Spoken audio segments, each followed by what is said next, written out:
তৃতীয় শ্রেণীর সুপ্রিয় শিক্ষার্থী, আসসালামু আলাইকুম ওয়া রাহমাতুল্লাহ। তোমাদের ইসলাম শিক্ষা বিষয়ের তৃতীয় প্রান্তিক মূল্যায়ন 2024 এর একটি মডেল প্রশ্ন নিয়ে আলোচনার সাদর আমন্ত্রণ। আসো আমরা শুরু করি। এখানেও এই বিষয়ের পূর্ণমান হলো 100 এবং সময় 2 ঘন্টা 30 মিনিট। এখানে প্রশ্নগুলো সাজানো আছে। প্রথমেই সঠিক উত্তরটি খাতায় লেখো। এখানে বহু নির্বাচনী প্রশ্ন রয়েছে 10টি এবং 10টি বহু নির্বাচনী প্রশ্নের পর রয়েছে শূন্যস্থান। 10 শূন্যস্থান রয়েছে, এখানে 5টি শূন্যস্থান রয়েছে। তারপর শুদ্ধ অশুদ্ধ রয়েছে 5টি এবং তারপরে বাম পাশ ডান পাশ মেলানোর জন্য রয়েছে 4টি, অর্থাৎ ম্যাচিং এ 4টি প্রশ্ন আছে, বাক্য রয়েছে এবং তারপর সংক্ষিপ্ত উত্তর প্রশ্ন রয়েছে 10টি এবং কাঠামোবদ্ধ প্রশ্ন এখানে 4টির উত্তর দিতে হবে। প্রতিটিতে নাম্বার হলো 8 করে। আসো আমরা একে একে সবগুলো দেখি যে কি কি প্রশ্ন রয়েছে। প্রথমে প্রকৃতি, পরিবেশ, জীবজগৎ এগুলো সৃষ্টি করেছেন কে? এগুলো সৃষ্টি করেছেন আল্লাহ। খাতায় উত্তর লিখবে আল্লাহ। ক, আল্লাহ। পানির অপর নাম কি? পানির অপর নাম জীবন। আমরা অক্সিজেন পাই কোথা থেকে? আমরা অক্সিজেন পাই গাছপালা থেকে। নদীতে আমরা কি পাই? নদীতে আমরা মাছ পাই। গাছপালা থেকে আমরা পাই ফলমূল পাই, কাঠ পাই, শাকসবজি পাই। তাহলে সবগুলো। উত্তর হবে সবগুলো। গরু আমাদেরকে কি দেয়? গরু আমাদেরকে দুধ দেয়। এখানে দই, মাখন, ঘি দুধ থেকে তৈরি হয়। দুধ থেকে তৈরি যা শিল্পজাত পণ্য। তারপরে কোনটি দিয়ে চাষাবাদ করা হয়? আমরা দেখি মহিষ দিয়ে এবং গরু দিয়ে চাষাবাদ করা হয়। তাহলে উত্তর হলো ঘ, খ এবং গ। 8 নম্বর প্রশ্ন, প্রকৃতি ও জীবজগতের যত্ন নেওয়ার নির্দেশনা রয়েছে কোথায়? ইসলামে। আমরা এবারে তার পরবর্তী প্রশ্নগুলো দেখি। 9 নম্বর প্রশ্ন, কোন মুসলমানের লাগানো গাছের ফল কোনো মানুষ বা পশু পাখি খেলে তা তার জন্য কি হবে? তার জন্য হবে সাদকা। কাদের প্রতি সদয় হলে আল্লাহ আমাদের প্রতি সদয় হন?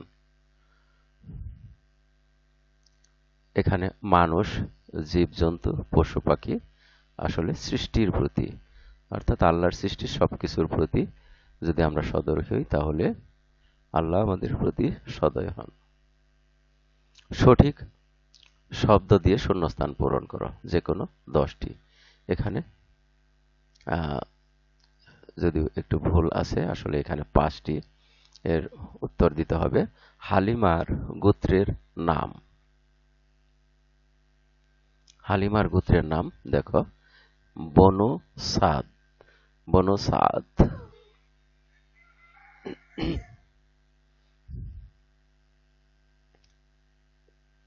আমরা এখানে লিখব বনু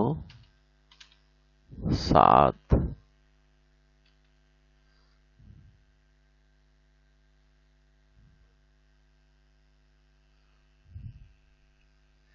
তারপর ড্যাশ বয়সে মহানবী সাল্লাল্লাহু আলাইহি সাল্লামের মা মারা যান? 6 বছর বয়সে। 6 বছর বয়সে।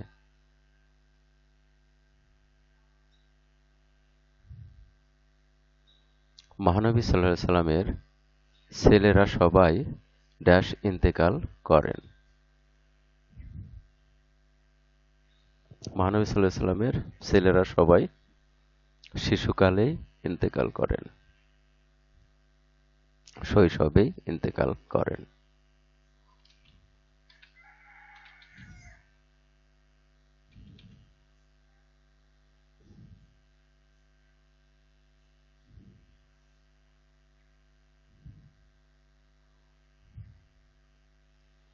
জীবজগতের সবকিছুই আমাদের জন্য মহান আল্লাহর নিয়ামত।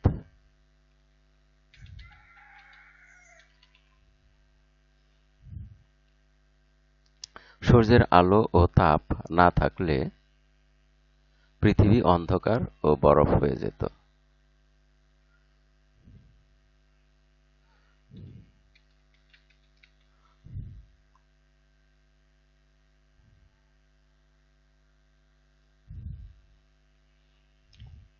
তারপর দেখি শুদ্ধ অশুদ্ধ।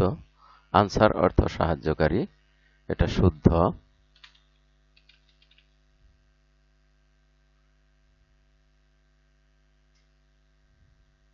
আল আমিন শব্দের অর্থ অবিশ্বাসী, এটা অশুদ্ধ।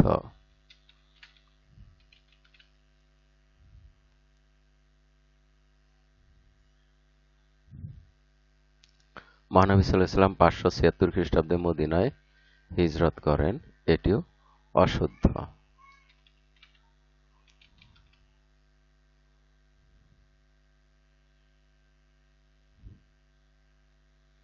বেঁচে থাকার জন্য আমরা প্রকৃতি, পরিবেশ ও জীবজগতের উপর নির্ভরশীল, এটি শুদ্ধ।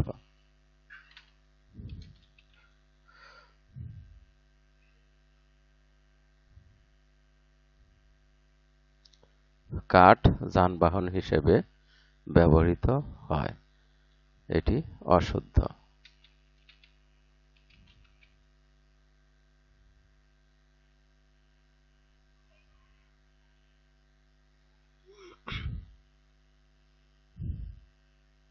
আমরা দেখি এবার মিলকরণের।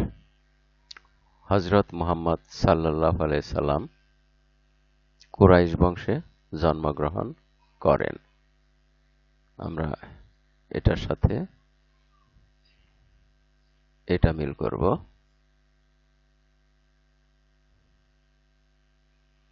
মিল করে লিখতে হবে। আমাদের দেশ থেকে বহু পশ্চিমে আরব দেশ, এখান থেকে এটা মিল করব।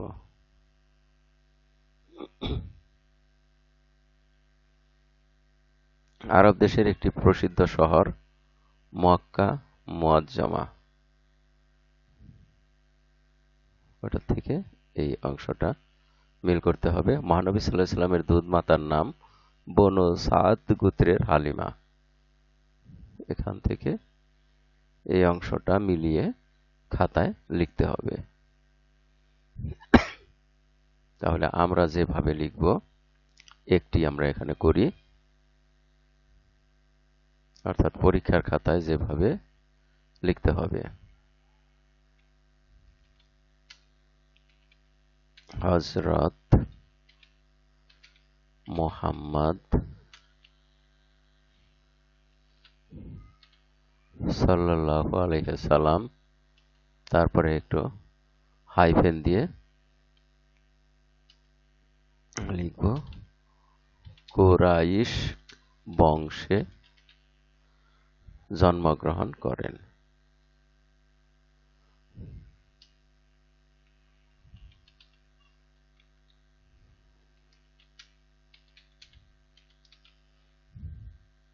এভাবে সবগুলো প্রশ্নের অর্থাৎ এই চারটি মিলিয়ে লিখতে হবে।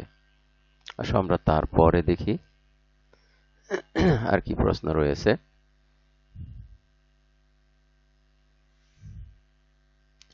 নিচের শব্দগুলোর উত্তর সংক্ষেপে উত্তরপত্রে লিখো। মহানবী সাল্লাল্লাহু আলাইহি সাল্লামের আব্বা ও আম্মার নাম। মহানবী সাল্লাল্লাহু আলাইহি সাল্লামের আব্বার নাম আব্দুল্লাহ এবং মায়ের নাম আমিনা। হিজরত অর্থ কি? হিজরত অর্থ ছেড়ে যাওয়া বা ত্যাগ করা। মহানবী সাল্লাল্লাহু আলাইহি সাল্লাম মক্কা ত্যাগ করে বা মক্কা ছেড়ে মদিনায় বসবাসের জন্য চলে যান, এই ঘটনাকে হিজরত বলা হয়। নবী রাসূলগণের মধ্যে সর্বশ্রেষ্ঠ কে? মহানবী হযরত মুহাম্মদ সাল্লাল্লাহু আলাইহি ওয়াসাল্লাম। হযরত আবু বকর রাদিয়াল্লাহু আনহু কে ছিলেন?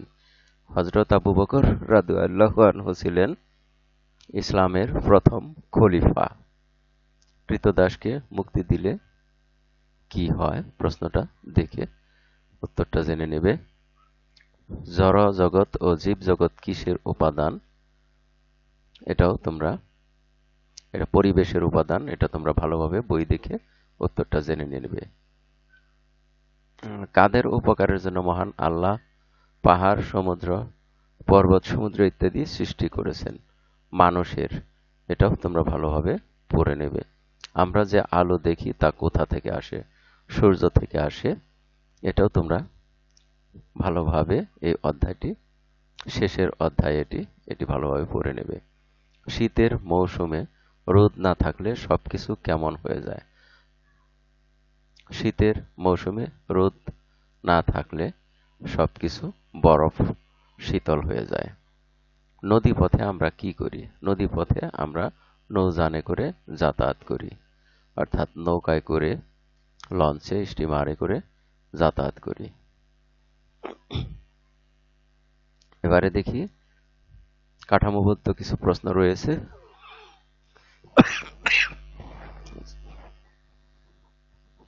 এখান থেকে মাত্র 4টি প্রশ্নের উত্তর দিতে হবে। প্রতিটি প্রশ্নের মান 8।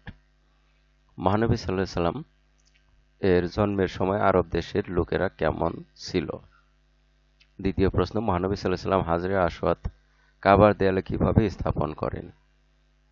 3 নম্বর প্রশ্ন, অর্থাৎ গ প্রশ্ন, মহানবী সাল্লাল্লাহু আলাইহি সাল্লামের চরিত্র থেকে আমরা আমাদের জীবনে কি শিক্ষা নিতে পারি?